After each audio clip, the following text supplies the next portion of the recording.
2016년 5월 베트남에서는 유네스코 세계기록유산 아시아 태평양지역위원회 제7차 총회가 진행되었습니다. 총회에서는 우리나라의 귀중한 민족유산의 하나인 무예도보 통지를 유네스코 세계기록유산 아시아 태평양지역 기록유산으로 등록할 것을 만장일치로 결정했습니다. 세계기록유산 아시아 태평양지역 등록분과위원회 위원장 으로자야 아부하커는 무예도보 통지는 조선에서 오랫동안 전해져 내려온 무술들을 종합적으로 체계화한 옛 군사관계 도서로서 역사적으로 매우 귀하고 세계적으로 의의가 큰 기록유산이다. 1989년에 미국 사람이 이 책을 번역하여 인터넷에 실었고 조선뿐 아니라 다른 나라 도서관에도 있을 정도로 의의가 있는 도서이다라고 했습니다. 무예도보 통지는 태권도의 발상지인 우리나라의 민족 무술의 오랜 역사와 우수성을 보여주는 데서 큰 의의를 가집니다. 조선의 이제 전통 무술들의 이제 기본 동작을 이제 정립하고 완성시킨 데서 이 무예도보 통지가 하나의 이제 그 큰 자리를 차지하는데 이것이 제 생각에는 이 조선민족의 이제 귀중한 유산 중에 하나라고 이제 생각합니다.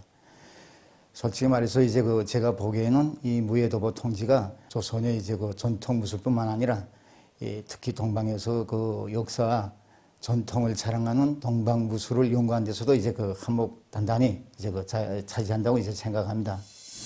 무예도보 통지는 문자 그대로 무예, 즉 무술을 그림으로 알기 쉽게 해설한 책으로서 우리 민족의 전통적인 무술들과 다른 나라의 무술들을 24가지 종류로 종합 체계화해서 1790년에 편찬한 무술도서입니다. 책의 설명과 편찬에는 왕실 출판기관인 교소관의 검소이며 실학가로 유명했던 박제가와 리동무, 무술의 구체적 기술 지도는 당시 무사들의 훈련기관이었던 훈련도감 산하의 장수 백동수, 도하원 화원 등의 제사들이 참가했습니다. 무술 자료들을 한문으로 기록한 것이 4권, 우리 글로 풀이한 것이 1권으로서 모두 5권으로 되어 있습니다. 무예도보 통지는 역사적으로 발전해온 우리 민족 무술을 기본으로 하고 있습니다. 당시 활을 가지고 다니면서 노동과 생활에 쉴 잠에 격식과 들이 없이 짬만 있으면 목표물을 정하고 활쏘기 연습을 하는 사람들이 적지 않았다. 지어 70살이 지난 늙은이들까지 활쏘기를 하였다. 무예도보 통지 1권 병기 종소에 있는 이 구절은 고구려 사람들 속에서 널리 대중화되었던 활쏘기 기풍이 그대로 담겨진 것입니다. 역사만행과 고주몽을 창작하면서 고구려의 역사에 대해서 많이 연구하게 되었습니다. 고구려에서는 말타기와 활쏘기와 같은 민족 무술이 적극 장려됐는데 고구려의 시조왕인 동명왕부터가 활을 비상히 잘 쏘았다고 합니다. 주몽은 어릴 때 어머니가 만들어준 활을 가지고 8회를 쏘아 마치었고 7살 때부터는 제 손으로 직접 이거 활과 화살을 만들어 가지고 그 어떤 목표든지 백발백중으로 마치었다고 합니다. 당시 부여의 풍습에는 활을 잘 쏘는 사람을 주몽이라고 일러왔습니다.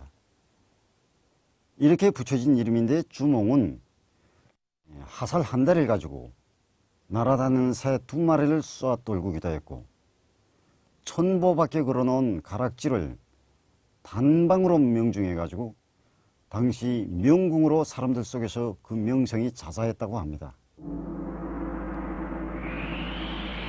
무예도보 통지 2권과 3권에는 여러 가지 칼쓰기 기법이 그림과 함께 상세히 해설되어 있습니다. 무예도보 통지 3권 본국고미는 우리나라에서 전통적으로 내려오는 칼쓰기 방법인 영약일자세, 표두악정세 등 34개의 칼쓰기 동작들이 하나의 체계로 완성되어 있습니다. 칼쓰기 동작 영약일자세. 용감하게 뛰어오르면서 한 번 찌르는 자세를 취한다. 칼쓰기 동작 표두와 정세. 표범 대가리의 정수리를 누르는 자세를 취한다. 다양하고 우수한 우리나라의 칼쓰기 무술은 고구려를 비롯한 삼국시기 전장에서 그 위력을 남김없이 떨쳤습니다. 그래서 이웃 나라들에서도 이러한 권법들을 받아들여 자기 나라의 무술 서적을 편찬하기까지 했습니다.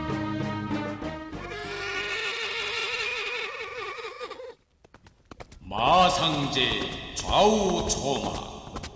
안장의 의지에서 말의 오른쪽 왼쪽으로 번갈아 뛰어넘는다.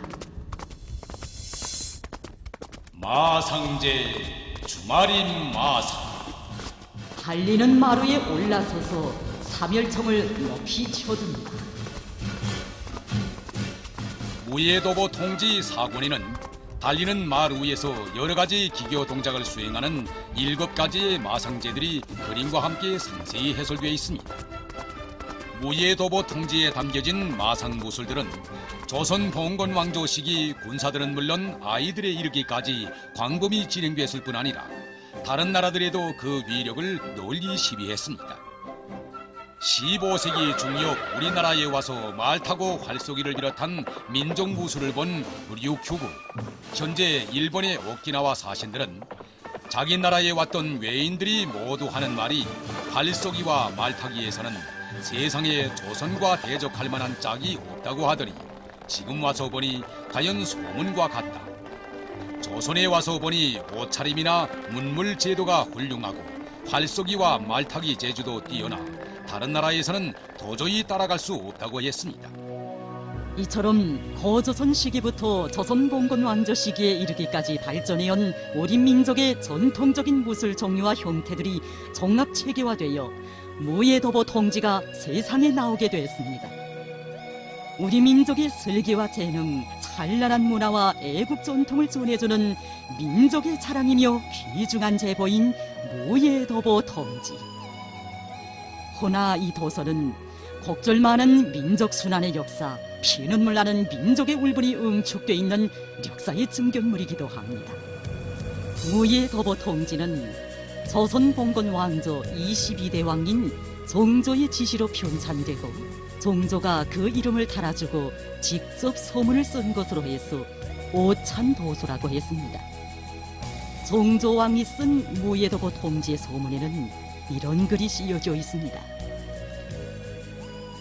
이 서적을 간행하여 중앙의 무관들과 재능 있는 관리들을 날마다 뛰어난 병법과 재주를 닦아 모두 다 유명한 무사들로 키워 강한 나라로 되게 하는 것이 이 책을 계속 보충 소술하여 작성한 본의입니다. 다시 말해서 무예도보 통지로 영맹한 무사들을 키워 강한 나라를 만들려는 것이 이 책을 편찬한 목적이었습니다. 무예도보 통지의 소문에 이런 글이 씌어지게 된 것은 임진왜란을 겪으며 찾은 심각한 교훈 때문이었습니다. 16세기 말 태평성대만을 재창하며 국방력을 홀시한 봉건 통치배들의 4대 정책과 무관보다 문관을 더 중시하는 중문경무 정책으로 나라의 군사력과 모술은 심히 약화됐으며 결국은 임진왜란의 참화를 겪지 않으면 안 됐습니다. 이 땅이 침략자들에게 무참히 짓밟혀 난도질 당하고 우리 인민이 가슴 아픈 희생을 당하며 7년간이나 참혹한 대가를 치르지 않으면 안 되었던 것은 외적의 침입을 일격에 쳐물리칠 만한 강한 군사력이 없었기 때문이었습니다. 하여 조선 봉건 왕조 22대 왕인 정조는 다시는 임진왜란과 같은 가슴 아픈 비극이 되풀이되지 않도록 하기 위해 영명한 무사들을 키울 수 있는 무술 훈련 교재를 만들도록 지시했습니다. 무예도보 통지에 있는 각종 무술 동작들은 당시의 전장에서 싸움 수단들이 사용법들을 구체적으로 서술하고 있는 것으로 하여 무예도보 통지를 군사관계 도서라고도 하고 있습니다. 때문에 무예도보 통지 서문에도 이 서적을 통해 영명한 무사들을 키워 나라를 강한 나라로 만들려는 것이 이 책을 편찬한 목적이었다고 하였던 것입니다. 이것은 당시 외적의 침입으로 하여 끊임없는 전란을 겪어온 우리 민족의 묘면이기도 하였습니다. 하지만 무예도보 통지가 만들어졌다고 해서 민족의 강국 염원이 저절로 실현되는 것은 아니었습니다. 사대와 부패에 물젖어 있던 당시의 조선 봉건 국가로서는 강한 나라는 고사하고 제 나라 제 땅도 지켜낼 수 없었습니다. 이 땅은 조선에 대한 지배권을 둘러싼 청일전쟁과 로일전쟁의 가축전 마당으로 화했고 우리인민에 대한 일본 사무라이들의 살육과 약탈 만행은 그칠 줄 몰랐습니다. 군사적 힘이 약했던 탓에 왕궁의 바수마저 남의 나라 군대에게 맡겨야 했고 황후까지 무참히 도륙을 당해도 어디에 하소할 데조차 없었습니다. 얼마 안 되는 군대마저 강제 해산당하고 나중에는 나라까지 통째로 빼앗김으로써 민족의 귀중한 무술유산인 무예도보 통지도 일제 침략자들에게 무참히 짓밟혀 순환을 겪지 않으면 안 됐습니다. 1905년 조선을 강점한 일제는 그 강점 초기부터 조선 민족이 눕과 기상이 오려 있는 민족무술을 없애버리기 위해서 발악적으로 책동했습니다. 일제는 형식상으로 존재하던 조선 봉건 왕조의 군대를 해산시키는 데 달라붙는 한편 1910년 12월 범죄 즉결령을 비롯한 각종 파쇼학법들을 조작하고 무술계를 비롯한 각종 단체들을 온당치 못한 계라는 미명하에 강제로 해산시키고 애국적인 무술가들을 무자비하게 체포 투옥하고 학살했습니다.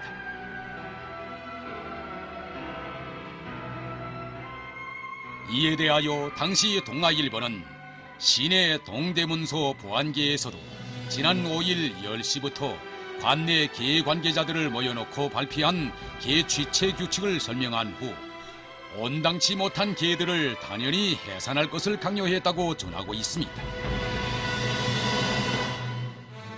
조선인민의 산무기풍을 말살하고 조선민족의 오를 밑뿌리채 없애버리려는 일제의 극악한 조선민족 무술 말살 책동은 그야말로 이 세상 그 어디에서도 찾아볼 수 없는 가장 악랄한 민족 말살 책동이었습니다.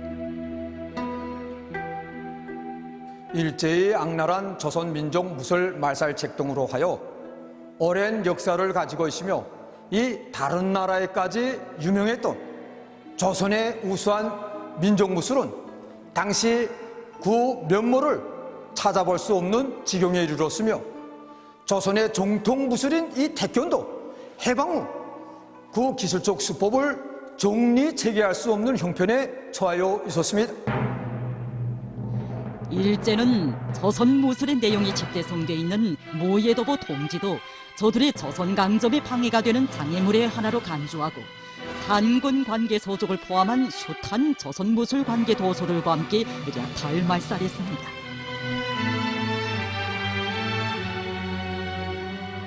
당시 조선몽건 정부는 임금이 직접 소문을 쓴 귀중한 책이라면서 무예도보 통지를 매우 귀하게 다뤘습니다. 그것은 왕실 출판기관인 교서관에서 국히 제한된 부수만 찍은 다음 왕실 도서관인 규장각가 그리고 국가사거인 강화도 만이산 사거 등의 조선몽원 왕조 실록과 함께 중히 보관하게 하고 나머지 몇 부만을 지방의 주요 군용들에 내려보낸 것만 봐도 잘 알 수 있습니다. 그러나 조선 강점 정책이 본격화되던 시기에 간교한 일제는 무예도보 통지를 깡그리 빼앗고 없애버리기 위해서 참으로 가진 발악과 책동을 다했습니다. 도소 약탈에 앞장섰던 자들은 초대 조선 통감부 통감인 이토 히로부미와 침략의 척후병적 역할을 놓은 통역관 마에마 교사쿠였습니다. 이 마에마 교사쿠는 1904년경부터 1942년까지 근 40년간에 걸쳐 수천 건의 시기한 조선 책들만 골라 이른바 수집이라는 명목으로 모조리 약탈해 갔는데 거기에 바로 무예도보 통지가 들어 있었습니다. 왕실 도서관뿐만 아니라 지방의 심산 유곡에 있던 국가 사고들의 무예도보 통지도 이자의 안내에 따라 약탈당하였습니다.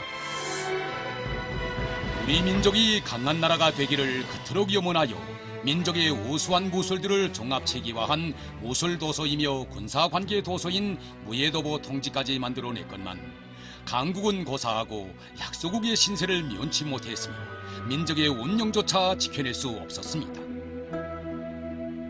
민족의 강국 염원을 아는 채 망국의 비운 속에 사라져가던 무예도보 통지의 비참한 운명은 자기의 강한 군사력을 가지지 못하면 남에 대한 의존심을 낳고 나라를 소국으로 인민을 노예로 만든다는 피해 교훈을 역사에 새겨주었습니다. 그리고 당대의 훌륭한 군사관계 도서인 무예도보 통지를 가지고 있어도 탁월한 용도를 받지 못한다면 국력이 강한 나라를 가질 수 없다는 것을 역사의 진리로 우리 인민의 가슴 속에 깊이 새겨주었습니다. 기울어져가는 봉건 국가를 부여잡고 강한 나라가 되기를 그토록 소원했던 우리 민족. 구국 강병을 일일천추로 바라고 바랬던 민족의 그 염원은 위대한 수령님을 모시어 비로소 성취될 수 있었습니다. 주체의 기치를 높이 드시고 우리 인민을 자주성이 강한 인민으로 키우시고 우리 건가국을 자주 자립자유의 나라로 전민이 무장하고 전국이 요새화된 정치 군사 강국으로 전변시키시어 세계 지도에서 빛을 잃었던 우리나라를 그 누구도 감히 건드릴 수 없는 자주의 성세 부패의 사회주의 포로로 일도 세우신 위대한 수령님. 위대한 수령님의 현명한 용도 아래 역사의 갈피 속에 묻혀버릴 뻔했던 무예도보 통지도 비로소 재생의 빛을 받아안게 되었습니다. 위대한 수령님께서는 불과 불이 맞부딪히고 누가 누구를 하는 준엄한 조개방 전쟁의 그 어렵던 시기인 1952년 4월에 진행된 과학자 대회에서 여러 가지 기록문헌, 서적, 그 밖에 다른 유물과 같은 귀중한 우리의 유산이 널려지고 이루어졌다고 하시면서 우리 민족의 문화유산을 계승하기 위하여 전 국가적 범위에서 수집 정리해야 한다고 귀중한 가르치심을 주시었습니다. 위대한 수령님께서는 가열한 조개방 전쟁 시기 인민족권 기관과 도서관 일꾼들을 도서 구입 자금까지 지참시켜 나라의 곳곳에 파견하여 민족 고전을 수집하도록 중대 조치까지 취했습니다. 그래서 이렇게 되어 1952년에 평안도 지역에서 무예도보 통지가 발굴되어 당시의 국립중앙도서관에 기증되게 되었습니다. 그래서 슬기롭고 영명한 민족의 무술 역사가 후세에 길이 전해지게 되었습니다. 위대한 용도자 김종일 동지께서는 오보이 수령님의 최대의 애국 유산인 우리 공화국을 세기를 이어 불패의 사회주의 강국으로 그 존엄과 위용을 온누리에 떨쳐주시었으며 선조들의 지혜와 재능이 깃든 민족문화 유산들이 민족의 역사와 혈맥을 이어주는 귀중한 제보로 빛을 뿌리게 하시었습니다. 위대한 장군님께서는 언제인가 당과 국가의 책임 일꾼들과 만나신 자리에서 우리 저국이 준엄한 시련을 겪고 있던 지난 저국해방 전쟁 시기 민족 거전들을 수집해올 때 대한 조치를 취해주신 오보이 수령님의 불멸의 업적에 대해서 감회 깊이 돌이켜보시면서 무예도보 통지도 그때 발굴한 민족 거전 중에 하나이라고 하시면서 우리는 민족 거전들을 찾아내는 데 깊은 관심을 돌려 우리나라에 있는 것은 물론 해외에 빠져나가 있는 민족 거전들까지 적극 수집해서 인민대학습당에 놓고 잘 버전 관리하며 리용하도록 해야 한다고 간곡한 교시를 주시었습니다. 오늘 경의하는 최고령도자 김정은 동지께서는 우리나라를 요구한 역사와 찬란한 문화를 가진 세계적인 선진 문명국, 그 어떤 대국들도 넘보지 못하는 불패의 군사강국, 세계가 공인하는 전략국가로 우뚝 올려 세워주시었습니다. 위대한 수령, 위대한 용도자를 모시어 우리 국가의 국력이 최상의 경지에 올라선 것입니다. 우리 민족이 그토록 절절히 바라던 강국염원의 시련과 함께 무예도보 통지도 비로소 민족의 귀중한 문화유산으로서의 자기의 가치를 되찾을 수 있었습니다. 무예도보 통지가 유네스코 세계기록유산 아시아 태평양 지역 기록유산으로 등록된 데 이어서 또다시 유네스코 세계기록유산으로 등록됨으로써 우리 당의 주체적인 민족문화유산 보호정책의 정당성과 생활력이 뚜렷이 확증되고 반만년의 유구한 역사와 문화를 가진 우리 민족의 슬기와 재능이 다시 한번 온 세상에 과시되게 되었습니다. 조선신보에서도 무예도보 돈지에 대하여 주제를 하였댔습니다. 해외에 살고 있는 우리 동포들로서는 무예도보 돈지와 같은 민족유산을 통해 민족의 찬란한 문화와 역사를 더 잘 알게 됩니다. 그리고 여기에서 조선민족의 항성원된 고단한 민족적 군지와 자부심을 간직하고 우리의 민족성을 더욱 지켜나가는 게 아니겠습니까? 민족의 귀중한 문화유산 무예도보 통지는 이 땅에 사는 우리 인민들 후손들에게 다시금 저의 진리로 새겨주고 있습니다. 민족이 숭망하는 강국의 염원은 오로지 위대한 수령을 높이 모실 때만이 이룩될 수 있다는 것을, 세상에 자랑할 만한 민족 유산도 유구한 역사와 전통도 나라가 강해야 지켜내고 빛내일 수 있다는 것을